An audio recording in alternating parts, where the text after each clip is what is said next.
Hi und herzlich willkommen zu unseren Juni-Doodles. Die kommen diesen Monat ein bisschen später, das macht aber nichts. Wir haben richtig schöne und sommerliche Motive vor uns. Wir werden gleich anfangen mit der Farbpalette. Ich zeige euch die Materialien und dann geht es eigentlich schon los. Viel Spaß!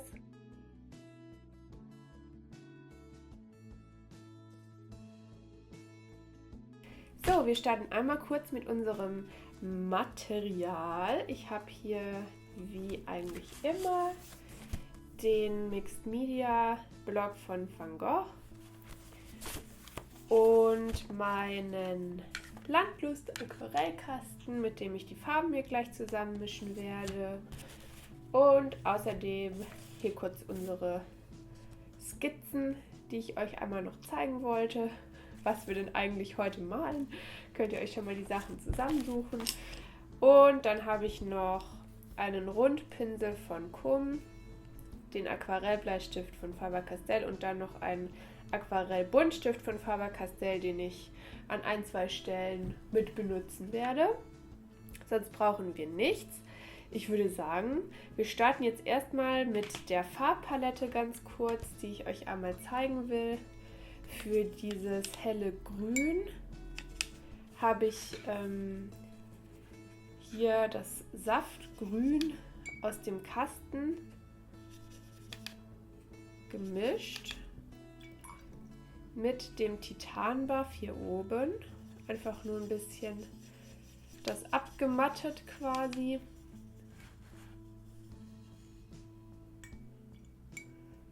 Dass wir da ein schönes sommerliches Grün bekommen.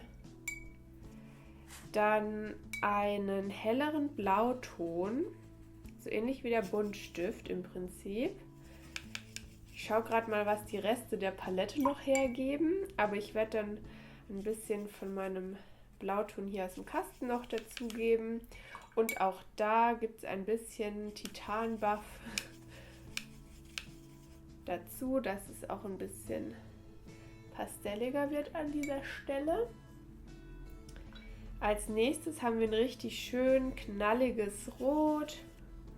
Da nehme ich eine Mischung aus diesem knalligeren Rot hier und dem etwas dunkleren aus meinem Kasten. Da könnt ihr mal ein bisschen rumprobieren, was euch so gut gefällt an der Stelle. Ein bisschen von dem Pink, das ist Chinagridon-Rosa, glaube ich. Ich kann mir den Namen an manchen Tagen gut merken, an anderen nicht so gut. Jedenfalls davon kommt auch noch ein bisschen was rein. Das gefällt mir auf jeden Fall gut. Denselben Ton dann nachher ein bisschen verwässert, dass wir so ein helles Rosa, Rosé haben. Dann haben wir hier, das ist Umbra gebrannt, das ist noch im Deckel, aber das können wir da auch ziemlich gut für nehmen. Und zum Schluss, ich kann mir einfach nicht merken, wie ich den Namen richtig ausspreche. Gummigut. Das ist auf jeden Fall der Gelbton, den wir nehmen für die Zitrone. Genau, das war die Farbpalette und dann legen wir mal los mit unseren Motiven.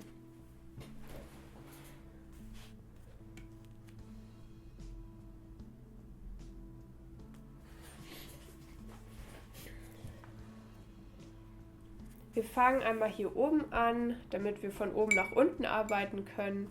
Und zwar mit der Insel. Die nimmt relativ viel Platz weg. Gut, das hier auch, das können wir aber ein bisschen kleiner machen.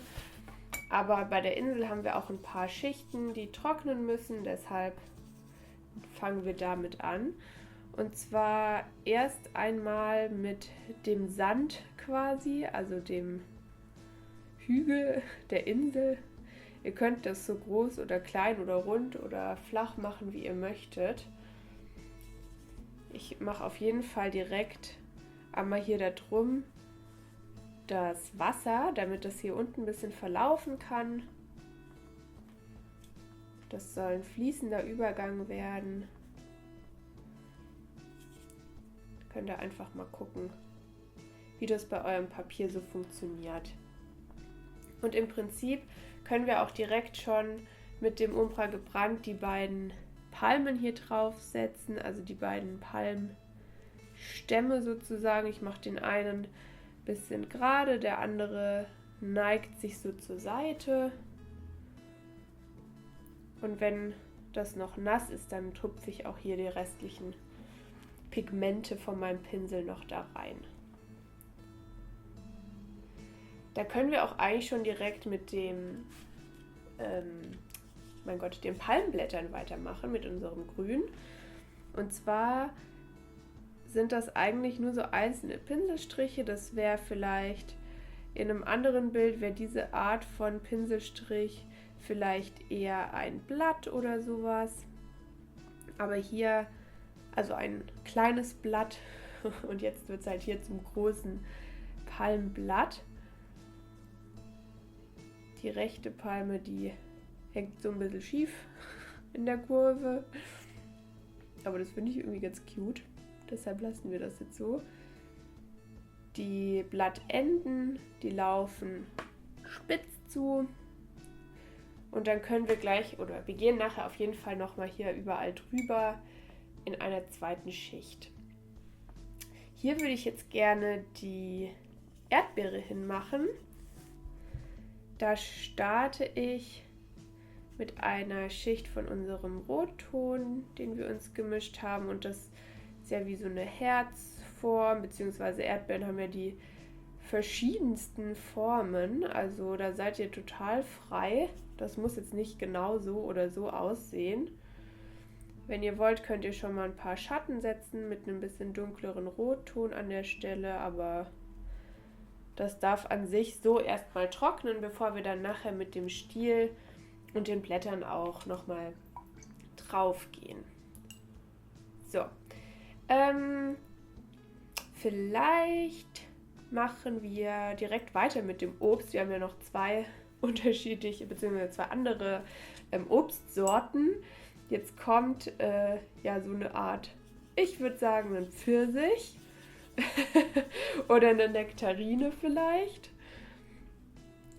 Da starte ich jetzt. Ich habe mir ein bisschen Gelb zu diesem Rot gemischt und versuche jetzt mal so eine Nektarinenform hier hinzubekommen.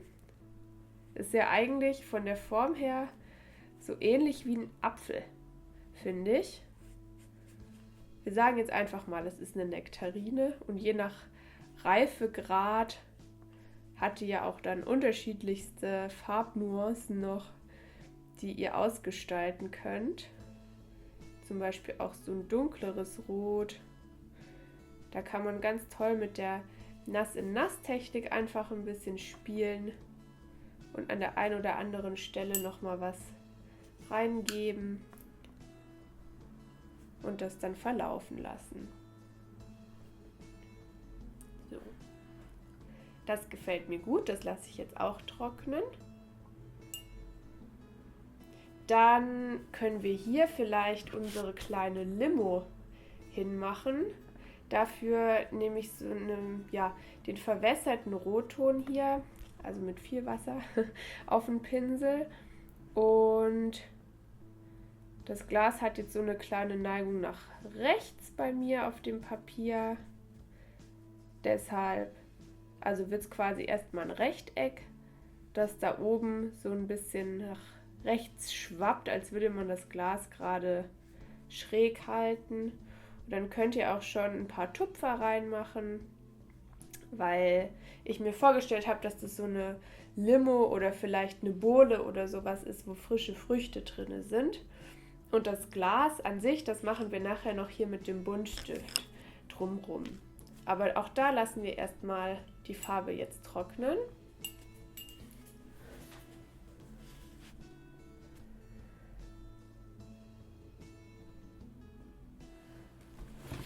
Wir machen jetzt aber weiter direkt nochmal mit diesem rosa oder Rotton.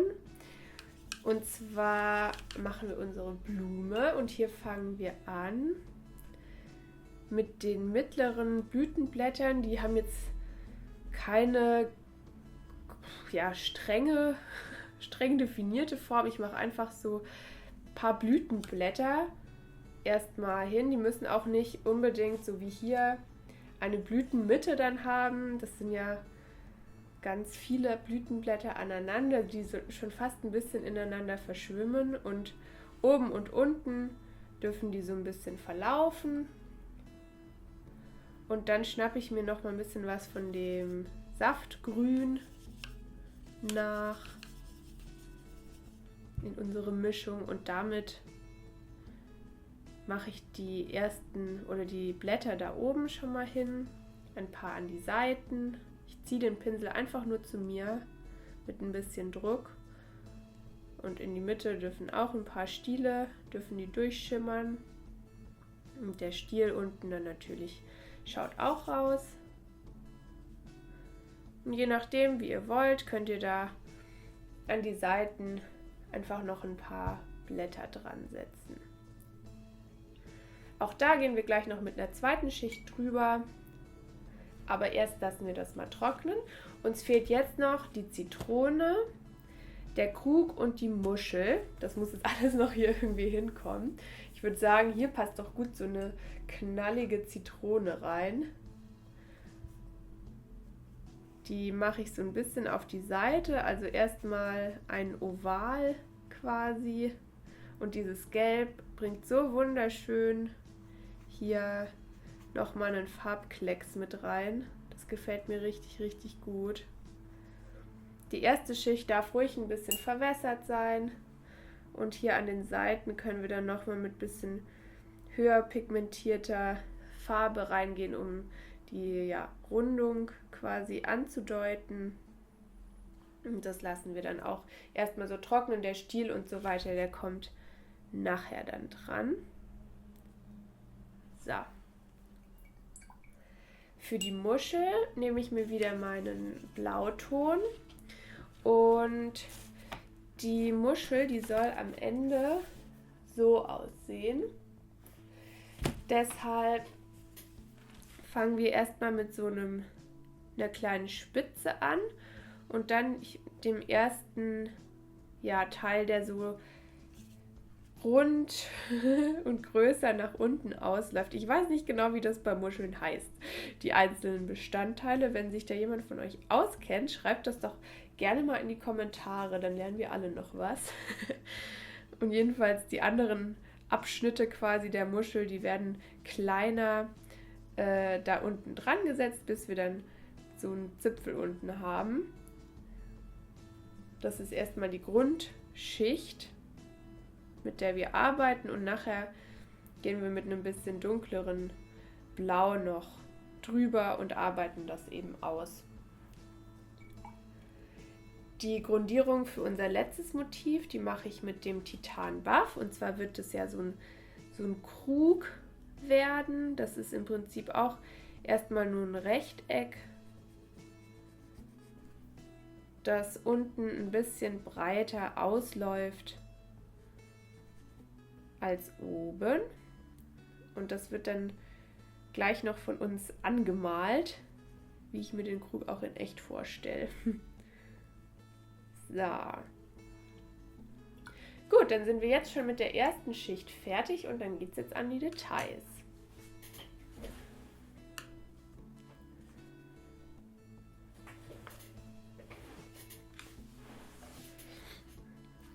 Wir fangen wieder hier oben an mit der Palme, mit der Insel. Und da habe ich jetzt einfach, Vorsicht, dass ihr nicht in die nassen Motive rutscht, so ein paar Striche auf die Stämme gesetzt, dass die ein bisschen Textur bekommen und ein paar Punkte hier einfach auf die Insel quasi, also den Sand irgendwie angedeutet. Mit dem Braun können wir auch direkt hier schon einen Stiel andeuten für die Nektarine, das Obst, wie auch immer. Und auch bei der Zitrone, die kriegt auch noch einen Stiel. Genau. Für die Erdbeere mische ich mir ein bisschen von dem dunkleren Braun hier noch dazu. Und dann mache ich mit einem dunkleren Braun hier die diese kleinen Tupfer auf die Erdbeere drauf. Mir hat der Verlauf hier schon gut gefallen, dass ich da jetzt nicht nochmal nacharbeite. Deshalb bleibt es erstmal dabei. Jetzt, wo ich das so sehe, finde ich, können die Stiele auch ein bisschen dunkler werden. So, genau. Hier bei der Insel, da würde ich jetzt noch mal ein bisschen mit einem leicht dunkleren Grünton reingehen. Und zwar einmal für die Blätter und da an ein paar Stellen noch mal an einer Seite drüber gehen. Oder tupfen einfach, dass die auch ein bisschen mehrdimensionaler wirken. Und dasselbe können wir auch hier bei den anderen Blättern machen. Einfach so ein bisschen die einzelnen Blätter herausarbeiten, denen ein bisschen mehr Schichten geben. Auch bei dem Stiel geht das gut. Genau.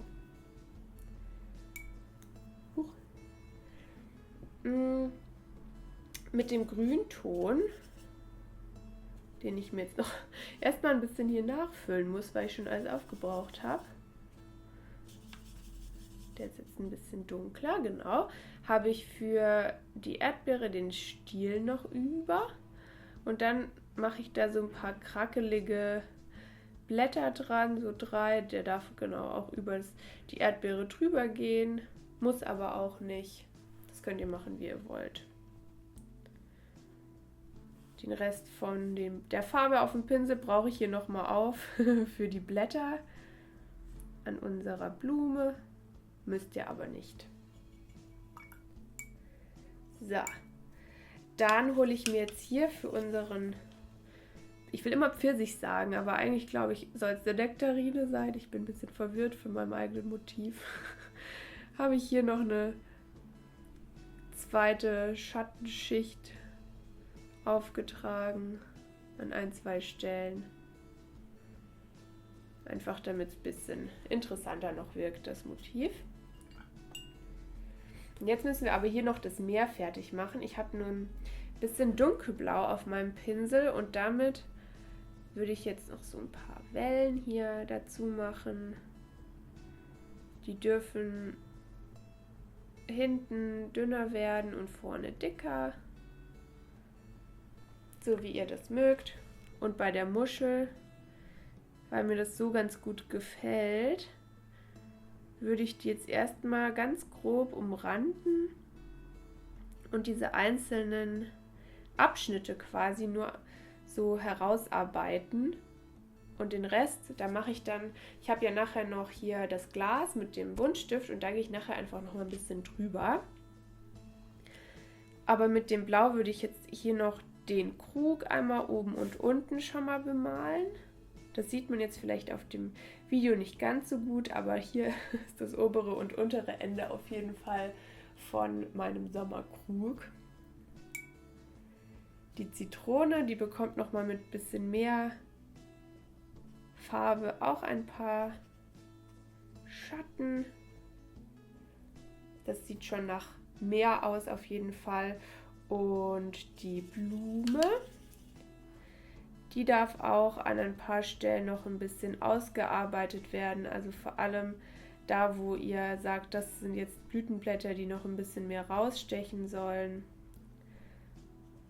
Da könnt ihr einfach noch ein bisschen reintupfen. Das muss jetzt wirklich nicht eine bestimmte Form haben. Also wie gesagt, das geht alles quasi fließend ineinander über. Deshalb macht euch da nicht einen zu großen Kopf, aber so eine zweite Schicht macht auf jeden Fall schon mal richtig viel aus. Und es ist ja dann das Gesamte, das so wirkt. Genau. Jetzt fehlt uns hier noch bei dem Krug ein bisschen Deko quasi. Dafür nehme ich mir entweder rosa oder diesen Rotton, den ich hier habe, und male den Krug quasi an. Der kriegt bei mir so Streifen. Und es ist völlig fein, wenn die nicht komplett gerade sind. Das soll ein handbemalter Krug sein und darf auch so aussehen. Und generell sind wir hier beim Dudeln. Deshalb macht euch bitte keinen Druck, wenn mal was nicht so ganz perfekt ist. Darauf kommt es jetzt wirklich nicht an. Und der Krug, der bekommt auch noch so einen lustigen Henkel. Ich habe da neulich mal ein Bild gesehen von so einem Henkel und dachte mir, wie cool. Das gibt's in echt. Dann kann ich das ja wohl auch malen. Gut. Jetzt würde ich noch als einziges... Ach nee, stimmt gar nicht. Moment. Eine Sache muss ich noch machen mit den Aquarellfarben. Und zwar mit dem bisschen Rot auf dem Pinsel nochmal ein paar Früchte hier in dieser Limo nacharbeiten. So, dass die nochmal mehr herausstechen. Und dann kann ich die Aquarellfarben auch eigentlich zur Seite tun und würde jetzt im Prinzip nur noch hier mein Glas mit meinem Buntstift nachmalen. Das kann man natürlich auch mit Aquarellfarben machen, gar keine Frage. Ich fand es irgendwie mit dem Stift ein bisschen einfacher, diese geraden Linien zu ziehen. Und entweder ihr macht jetzt da so ein kleines Oval oben hin, also macht wirklich das Glas fast schon von oben oder von der Seite oder nicht, das ist wurscht. Ich schattiere das jetzt einmal noch so grob, fahre da einmal drüber, Vorsicht, nicht die Farbe verwischen und gehe vielleicht noch an der Muschel einmal drüber. Das muss aber alles nicht sein, also wenn ihr jetzt nicht so gerne mit Buntstiften arbeitet, dann könnt ihr das natürlich entweder mit Aquarell machen oder ihr lasst es einfach, weil ihr habt die Doodles jetzt eigentlich geschafft. Also ihr könnt natürlich noch Details bis zum Ende ergänzen, wie zum Beispiel so Punkte auf der Zitrone oder nochmal über den Stamm drüber, aber im Prinzip habt ihr das jetzt geschafft. Das waren die Juni-Doodles. Ich hoffe, ihr hattet viel Spaß und ich freue mich sehr, wenn ihr mich auf den Ergebnissen verlinkt. Und ja, wir sehen uns beim nächsten Video.